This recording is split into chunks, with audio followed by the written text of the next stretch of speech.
Hello students, कविता classes में आप सबका स्वागत है। जैसे कि पहले वीडियो में आपको बताया गया था, chemical reaction and equation class 10th की पार्ट सेकेंड थी। आज उसका पार्ट थर्ड चलेगा। पार्ट थर्ड में हम पढ़ेंगे क्लास 10th की केमिस्ट्री,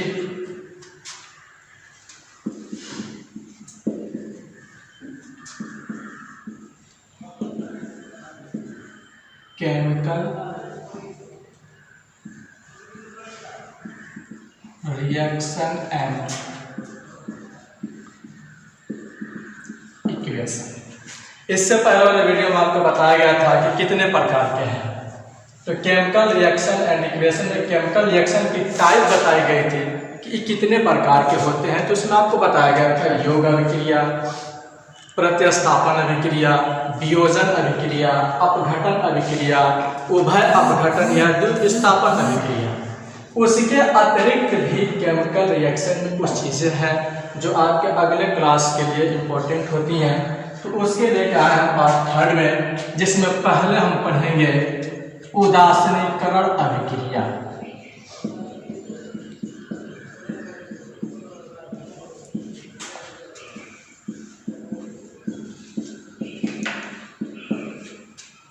दूसरा पढ़ेंगे हम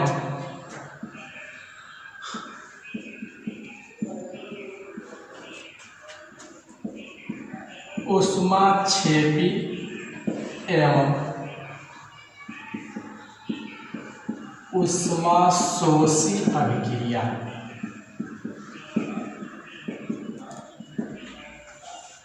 तीसरा होगा आपका मंद एवं तीव्र अभिक्रिया। चौथा होगा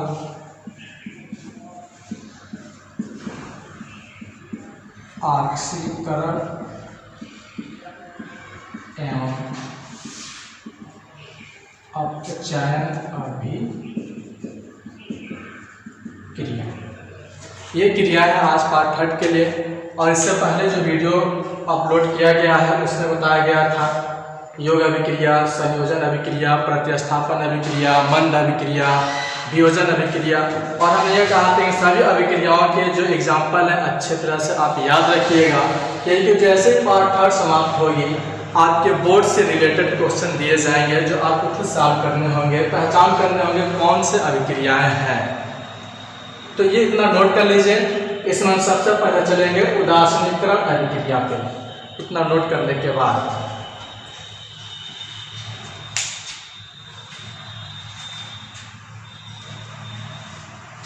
चलिए नोट हो गया होगा इतना। अब हम हेडिंग दे रहे हैं इसमें उदासीनीकरण अभिक्रिया।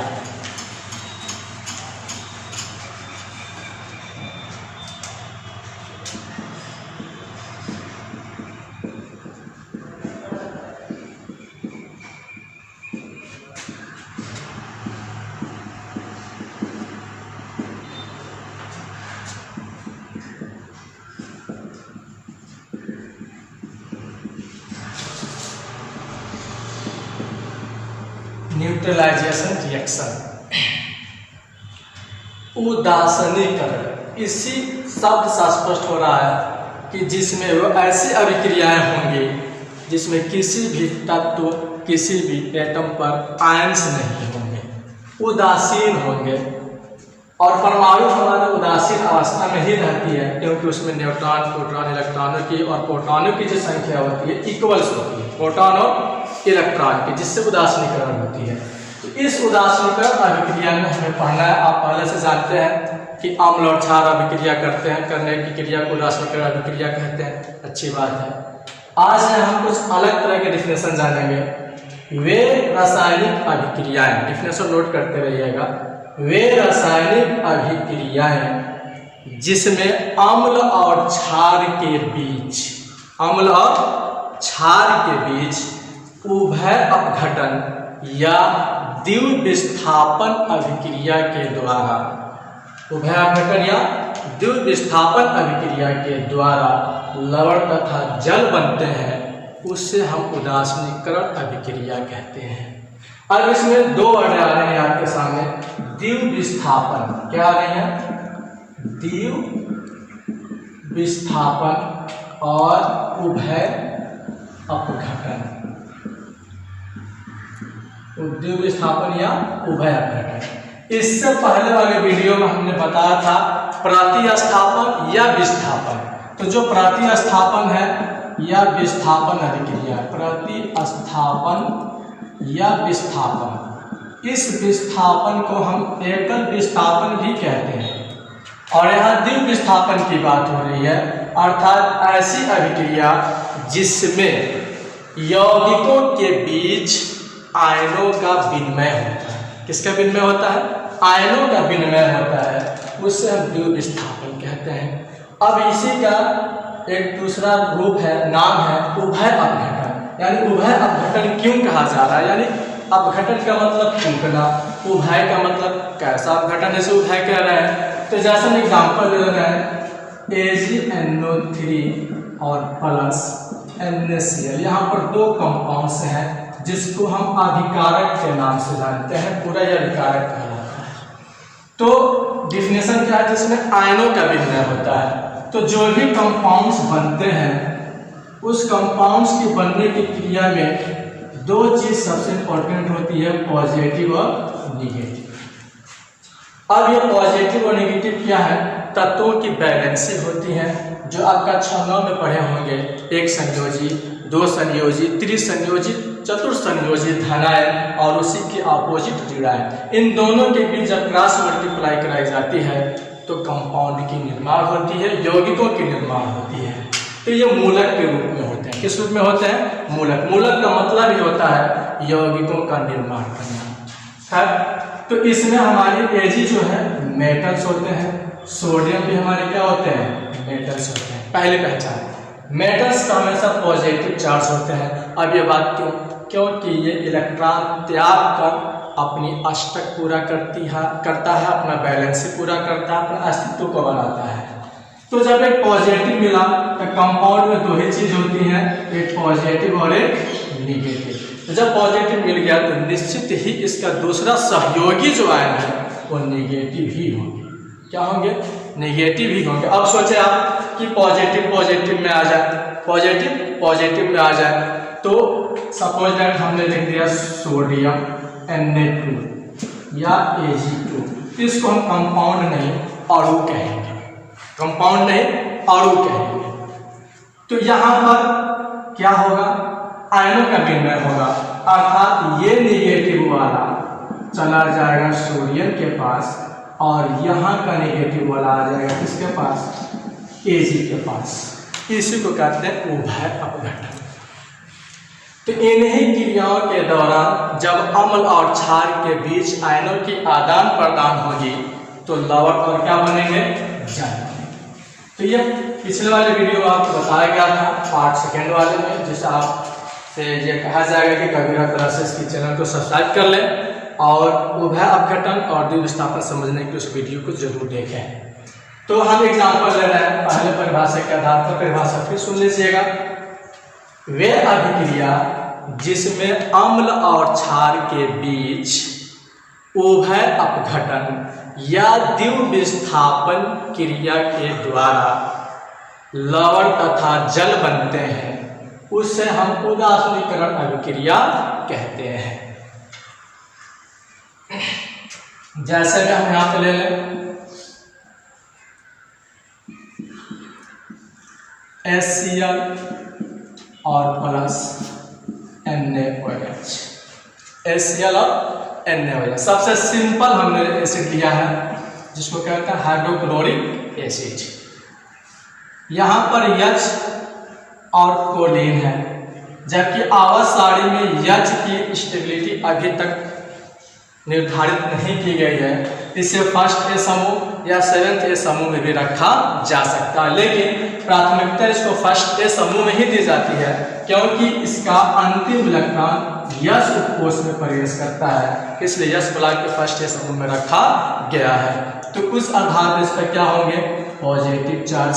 और कोलिन हमेशा क्या करता है, एक इलेक्ट्रॉन लेकर अपना अस्तित्व पूरा करता है। इस पे निगेटिव चार्ज, इस पे होंगे पॉजिटिव, इस पे होंगे निगेटिव। अब इसमें हमें बताना है उभय अपघटन या द्वितीय विस्थापन। तो क्लियर है, यहाँ का निगेटिव वाला किसके साथ चलेगा, यहाँ के पॉजिटिव के साथ, और ये निगेटिव चलेगा यहाँ के पॉजिटिव के साथ। ये हमारे अम्ल थे और ये हमारे क्या हो गया, क्षार। तो यहाँ पर हमारा Na और यहाँ पर हमारा कोलिन क्या बना दिया, NaCl, और ये निगेटिव और ये पॉजिटिव क्या बना दिया, H2। ये बन गया हमारा लवण और ये क्या बन गया, जल। अब ये जो कंपाउंड बने हैं, ये जो यौगिक बने हैं, इनमें हम आयन के रूप में नहीं लिख सकते, क्योंकि इनके बीच प्रबल आकर्षण बल इतने स्ट्रॉन्ग हैं कि हम इन्हें आवेशित करने के लिए हमें जल की आवश्यकता पड़ेगी या तो विद्युत धारा की आवश्यकता पड़ेगी, तब जाके इस पर हम चार्ज को दिखा पाएंगे। इसलिए अभिक्रिया क्या हो गई, उदासीन, पहली कंडीशन।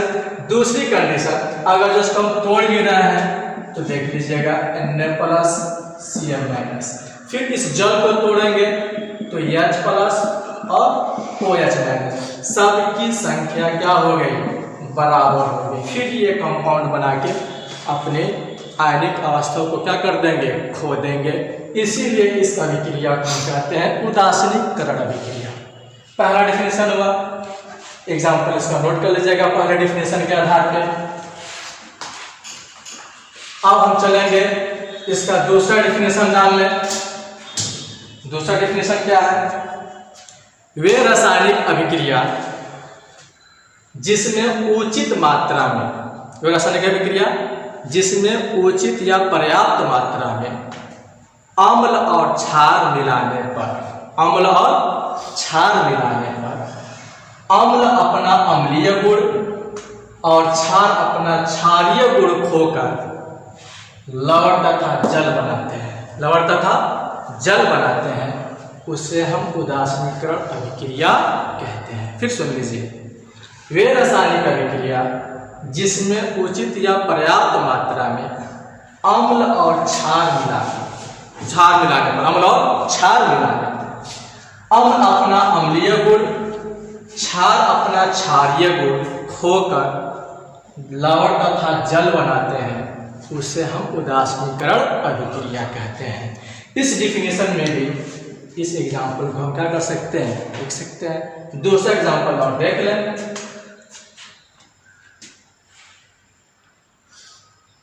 यहाँ पर हम ले लें HNO3 और यहाँ पर ले लें पोटेशियम हाइड्रोक्साइड। अब ये अम्ल है और ये क्या है, क्षार। अम्ल की गुण क्या है, तो अम्ल की गुण ये होती है पुरानी अवधारणा के अनुसार, ये स्वाद में इसकी फिजिकल प्रॉपर्टीज जो होती है, फिजिकल गुण जो होती है, ये स्वाद में खट्टे होते हैं, नीले लिटमस को लाल कर देते हैं, ये इनके गुण है। क्षार क्या है, ये स्वाद में क्या होते हैं, तीक्ष्ण होते हैं, और ये लाल लिटमस को क्या कर देते हैं, नीला कर देते हैं। जब आप अम्ल और क्षार चैप्टर पढ़ेंगे तो उसकी पूरी प्रॉपर्टीज बताई जाएगी। फिलहाल इतनी ही दो गुण हैं, तो ये अम्ल अपने वो गुण सारे क्या कर देंगे, खो देंगे, और क्षार अपने सारे गुण क्या कर देंगे, खो देंगे। खोने के बाद क्या होगा, यहाँ से H निकलेगा और यहाँ से क्या निकलेंगे, OH निकलेंगे, और क्या बना डालेंगे, H2O। फिर यहाँ बच गया NO3 और यहाँ पर बच गया K, ये बन गया पोटेशियम नाइट्रेट, जिसको हम कहते हैं सोरा। क्या कहते हैं, सोरा। ये हुआ हमारा उदासीनीकरण अभिक्रिया का एग्जाम्पल। तो इसे नोट कर लीजिए, दोनों डिफिनेशन के आधार पर आपके क्या है, एग्जाम्पल है। उसके बाद हम आगे चलें।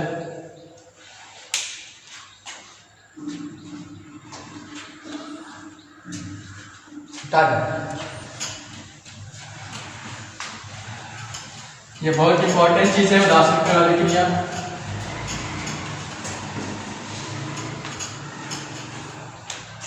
इसके बाद से आप और हम पढ़ेंगे ऊष्माक्षेपी अभिक्रिया।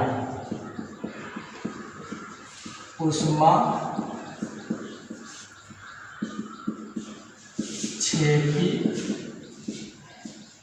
अभिक्रिया। और एक है हमारा ऊष्मा शोषी अभिक्रिया।